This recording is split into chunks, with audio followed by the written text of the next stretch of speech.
Hi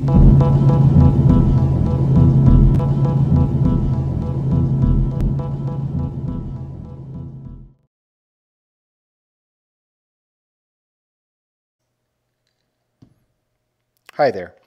Occasionally I'll receive questions from folks asking about the Mars Cat mod and if they should mod their radio.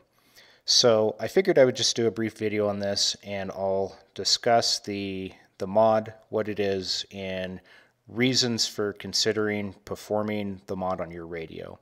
And on the table I have some examples of radios that I've modded. So the first one is this Yaesu FT60, the Yaesu VX6, and this TYT TH7800. And I won't be performing the mod in this video. And the reason for that is some radios require that you take them apart and modify the circuit board. So in the case of the FT60 and VX6, that's what you need to do. And on the TYT, that one you can actually modify the transmit frequency range through the software. So I will cover that in a little bit more depth, but to start, some background. MARS stands for Military Auxiliary Radio System, and for the most part uses HF frequencies, and CAP means Civil Air Patrol, which is another program that also uses a portion of the radio spectrum.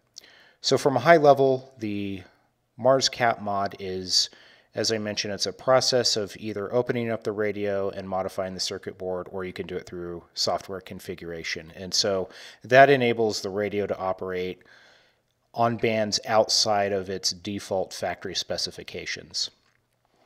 The Mars program is sponsored by the United States Department of Defense, and it's managed by both the United States Army and Air Force. And it consists of support personnel made up of civilian licensed amateur radio operators. And the intent of the program, as I understand it, is in the event of an emergency, and if comms are down on either a regional or national level, the auxiliary staff would assist in some capacity helping the military with communications. Likewise, the Civil Air Patrol would assist with communication efforts if commercial aviation communication systems became overloaded or unavailable. For those who are members of either MARS or the Civil Air Patrol, to fulfill their mission, their equipment requires additional transmit capabilities outside of established amateur radio bands, and that is really the main purpose of the mod. And among some circles and online forums, the term seems to be used loosely when generally discussing modifying a radio to transmit outside its factory configuration, regardless if one's a member of MARS or the Civil Air Patrol. Now I'll discuss some of the reasons why you may or may not want to perform the mod on your radio. Although the intent of the mod was created for MARS and Civil Air Patrol members, there are some legitimate reasons non-members of those programs may want to perform the mod on their equipment. Some of those reasons include monitoring public safety frequencies. However, in recent years, many police, fire, and emergency response agencies are making a transition to digital. And unless the agency in your area is still using analog communications, it may be moot performing the mod for that reason alone. If you're a newcomer to amateur radio, you may not realize there could be some unintended consequences for performing the mod and transmitting outside the bandwidth a given radio was designed for. When determining whether to mod your radio or not, you'll want to take into consideration that it might invalidate your radio's warranty. There are retailers such as Gigaparts who offer a mod service and offer a warranty on their Mars mod work. Another retailer that offers this service is Ham Radio Outlet. The two Yaesus I have on the table, the FT60 and the VX6, I ordered these through Gigaparts, and when checking out online, I selected the mod service, and the reason I did that is because, as I mentioned earlier, these radios require that you have to open them up and modify the circuit board, and I didn't want to research how to perform the mod on each radio, and it was just easier for me to select their service. That kind of segues into my next point, which is if you perform the mod yourself, you want to make sure you understand what you're doing, especially if modification to the circuit board is required. You could end up bricking your radio if you inadvertently remove the wrong parts from the board. I've heard of anecdotal examples where someone modified the circuit board, and after the mod was performed, the firmware locked up the radio and it ended up in an unusable state. I can't confirm how accurate that is or if that outcome is an outlier across the majority of radios where a mod has been performed. In researching this topic, I've seen this mentioned in 2 or 3 online forums, so I'm inclined to believe there may be a grain of truth to the statement. My guess is this specific situation may be rare and probably depends on which radio you're performing the mod on. Perhaps one of you watching has more information on this, and if so, then please leave a comment below. A common justification for the mod I hear the most is for emergency purposes. If one were faced with a life or death situation that required out-of-band transmission, that would be an appropriate reason for the mod.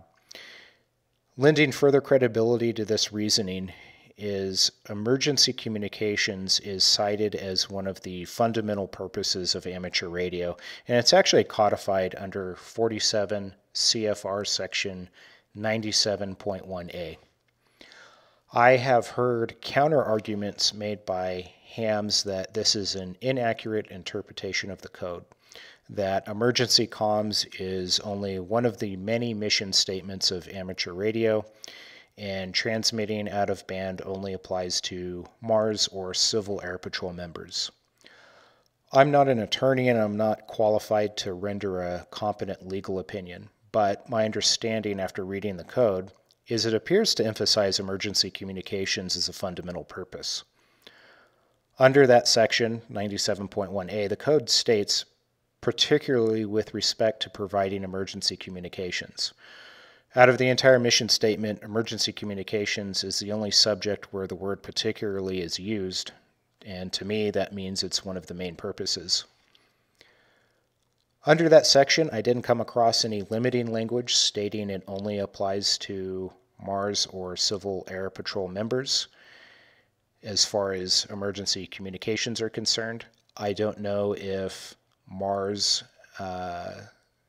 or Civil Air Patrol is referenced somewhere else in the code, and maybe I just don't know about it. But, you know, again, if someone out there knows, then leave a comment on that as well. I think if someone is involved in a life-saving emergency and had to transmit out of band to get help, I believe that would be considered a legitimate justification for out-of-band transmission. Now, what are the chances you'll be in that specific scenario? I don't know. Maybe it's not very likely. It may not be likely you're in an emergency situation where you need to rely on a radio at all. In most cases, your cell phone will probably be your primary means for calling for help. Also, there is no guarantee that if you transmit out of band, you'll reach help. However, if it seems like a remote possibility that you'll use a radio and have to transmit out of band to call for help, I would rather have that capability and not need it than not have it if the situation were to arise.